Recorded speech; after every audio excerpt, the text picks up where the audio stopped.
کہ اگر وہ اپنے شوہر کو زنا کرتے ہوئے اپنی آنکھوں سے دیکھ لے تو وہ بھی اپنے شوہر کو معاشرے میں ذلیل نہ کرے، کسی اور کے سامنے اس بات کا ذکر نہ کرے۔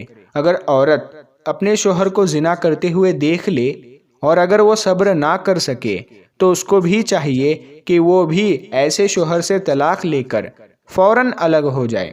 تو دوستو، کہنے کا مطلب یہی ہے کہ اگر کسی کی بیوی خراب ہے یا پھر کسی کا شوہر خراب ہے اور کسی عورت کے ساتھ میں وہ زنا کرتا ہے، کسی عورت کے ساتھ میں ناجائز رشتہ رکھتا ہے اور ایسا کرتے ہوئے آپ اپنی آنکھوں سے دیکھ لیتی ہے، تو شوہر ہو یا بیوی، ایک دوسرے کو معاشرے میں ذلیل کرنے کی کوشش نہ کرو، لوگوں کے سامنے اسے بے عزت کرنے کی کوشش نہ کرو، بلکہ ایسی عورتوں کو فوراً طلاق دے دو اور ایسے شوہر سے فوراً طلاق مانگ لو۔ تو پیارے دوستو، ہم امید کرتے ہیں آپ کو ہماری آج کی یہ ویڈیو پسند آئی ہوگی۔ اگر یہ ویڈیو آپ کو پسند آئی ہے تو آپ اس ویڈیو کو زیادہ سے زیادہ شیئر کریں اور اپنے قریبی لوگوں تک ضرور پہنچائیں۔ ہم ملتے ہیں پھر ایک نئی ویڈیو کے ساتھ میں، تب تک کے لیے السلام علیکم، اللہ حافظ۔